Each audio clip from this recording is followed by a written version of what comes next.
Buck Rogers in the 25th century.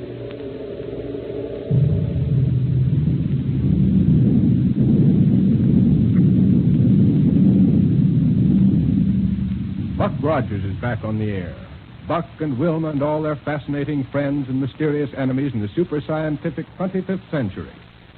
This program is brought to you by the makers of Popsicle, Fudgicle, and Creamsicle, those delicious frozen confections on a stick. Now I have a swell surprise for you. The famous winner of the typical American boy contest has now become Popsicle Pete. And here's a message from him. Hello, everybody. I sure am glad to meet you. And boy, am I glad I was picked to be the typical American boy. Because now I'm Popsicle Pete. I always wanted to be on the radio. And now I have a chance to tell you about some wonderful presents you can get, free. Gee, you ought to see them. Hundreds of them. You get them just for saving bags from nifty Popsicle, Fudgicle, and Creamsicle.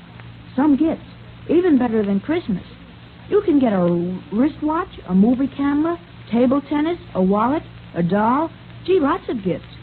Just save the bags from Popsicle, Creamsicle, and Fudgicle on a handy stick. Boy, do they taste good. Wholesome, too, and nourishing. Made fresh every day of the finest ingredients.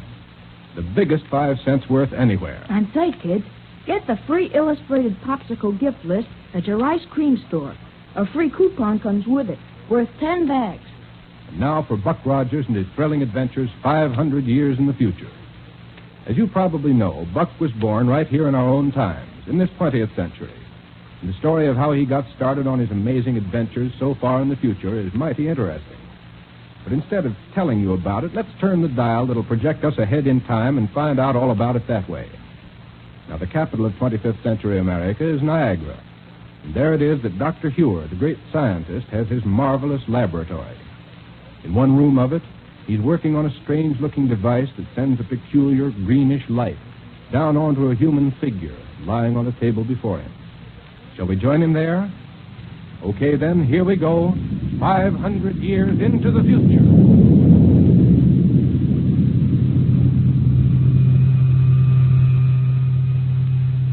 The ray is putting you to sleep.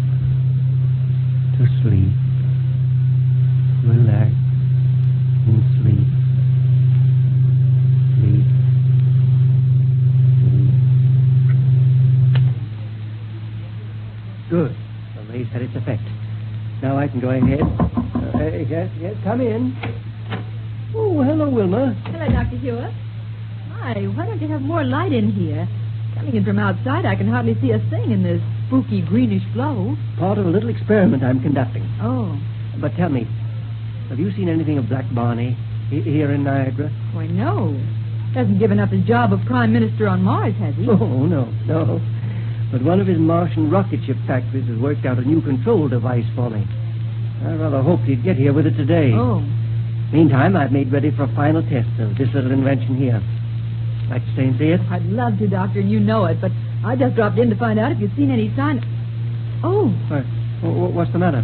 Doctor, what's happened to him? Eh? Is he all right? Doctor! I see. What's happened to him? Why is he lying here on the table? Don't worry, Wilma. Don't worry.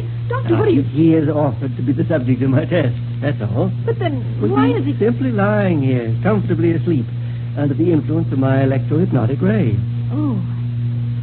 I was afraid something had happened to him. Not a thing. Surely you don't think for a minute that I'd do anything No, of course not. But the electrohypnotic ray... Are you sure this experiment won't hurt him in any way? Oh, absolutely sure. Well, you can't blame me for being a little shocked for a minute. But what's that thing up near his head that looks like a miniature power plant with a loudspeaker on top of it? That, Wilma, is my latest scientific achievement. My newly perfected electro-hypno-mentalophone. Your what? Well, you remember the mentaloscope, don't you? Sure. When you put a person under the mentaloscope, all his memories showed up on a sort of moving picture screen. That's right. And this is an adaptation of it.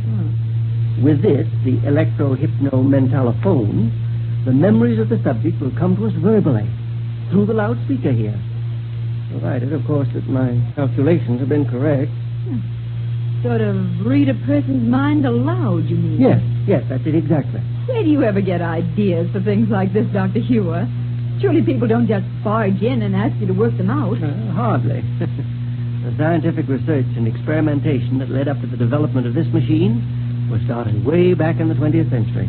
Why, I always thought that the people back in the 20th century weren't much better than savages in what they knew about scientific Oh, things. not at all, Wilma. Oh, we owe a great deal to the scientists of those days.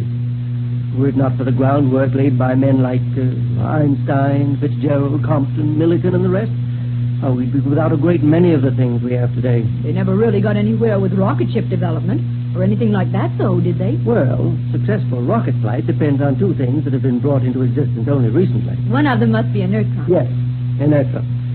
The material that defies gravity and makes it possible to lift a big spaceship off the Earth and away from its terrific gravitational pull without too much waste of power. And what's the other? Impervium. The only metal capable of withstanding the high temperature of rocket blast for any length of time. But now, let's go ahead with this experiment. Yes, let's. And you can tell me how this apparatus works as we go along, and just what it does to them. Well, not very much to tell you about the apparatus itself, Wilma, except that here, in this little pad under his head, is an extremely sensitive and high-frequency response piezoelectric oscillator of quite complicated design. Yes, I guess so. Yes. And I've succeeded in tuning it to receive the minute electronic impulses that emanate from his brain Yeah. through the medium of a super-radiating protonoformer. Oh, yes, Oh, what? In other words, we're able to obtain sufficient amplification of the impulse output to register audibly through a process of thermionic note magnification. That's all there is to it. I think I'll understand it better when I see this thing work. I should be very much disappointed if it doesn't. Oh, don't you worry about that, Doctor. Your inventions always work. I have been rather lucky in most of my experiments, haven't I? Lucky. Well, now let's proceed with this one. All right. Anything I can do to help? No, thanks. First of all, we'll have to switch in the electronoformer. Gives the electronoformer a sort of eerie sound. Yes. And now, when I switch on this microphone and speak to him, my words will be registered directly on his brain. Not through his ears, you understand, but directly on his brain. Uh-huh.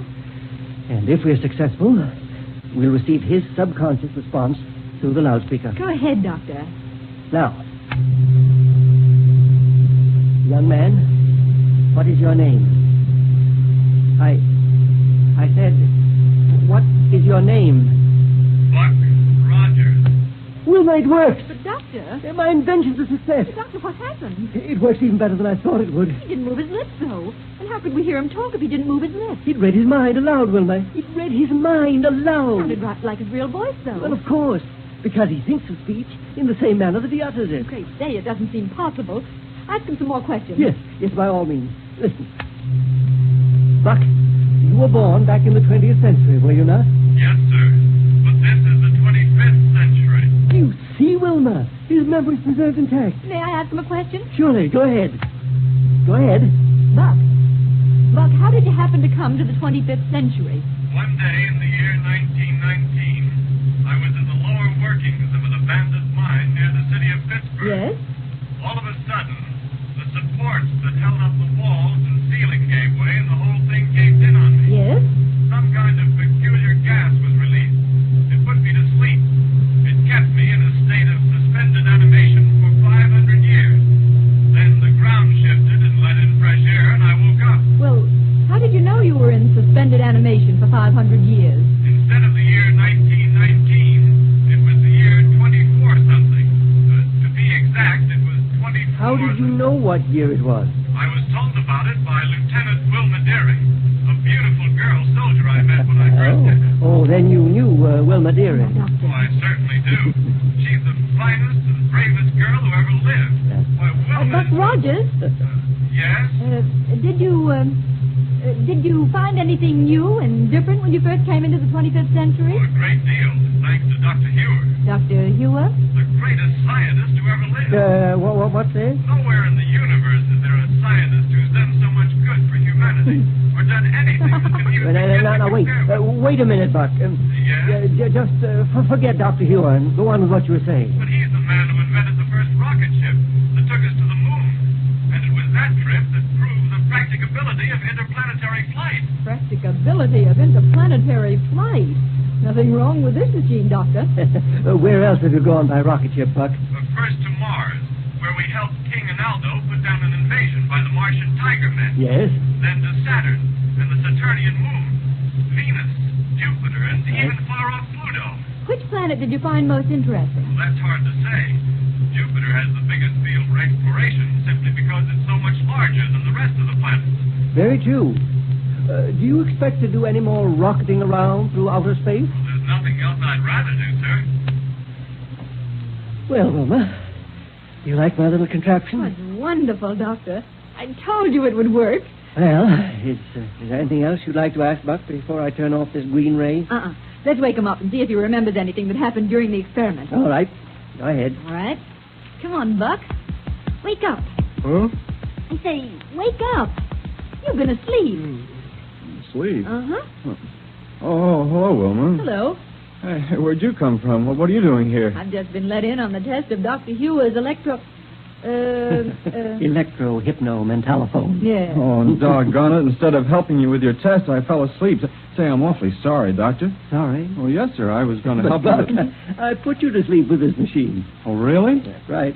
Oh, I guess that's one on me, then. How'd it work? Even better than I expected. Oh, good. Oh, it was marvelous, Buck. You told us your whole life history without even opening your mouth. Hey, now, wait a minute. It's all right, Buck. You didn't say a single thing you shouldn't have. Oh, thank goodness for that. Let's put Wilma under it. Oh, no, you don't. Oh, you have to do something for excitement around here. Come on, Wilma. Oh, you're never satisfied unless there's something exciting going on, are you, Buck? Oh, it's not as bad as all that, Doctor, but things have been sort of slow around here lately, and Wait until we start making tests of the new type of gyrocosmic relativator I've just devised. a new one. Isn't that the equipment on a rocket ship that makes it possible to take off without much loss of time for pickup? That's right. And without the usual physical effects of too quick acceleration. It removes from your ship the normal effects of weight and inertia and momentum and the like. Oh, how have you improved the relativator, Doctor? Buck, if this new instrument does what I hope it will, there'll be practically no limit to the speed of a rocket ship immediately upon taking off. Good night.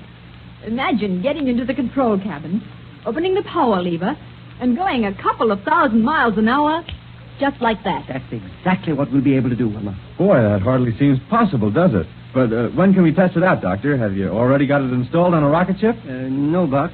As a matter of fact, I don't even have it yet. Huh? Oh, it's been made up all right. The one we'll use for the test, but it isn't right here yet. I don't understand, Doctor. Well, yes, sir. Can't we get it here? The sooner we can get it and start trying it out, the sooner we can break the monotony of just sitting around here doing... Wait, Buck.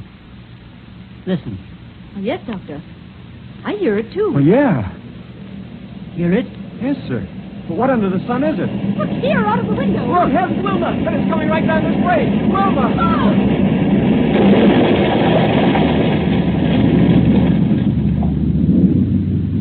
Say, Buck's wish for excitement certainly came true in a hurry.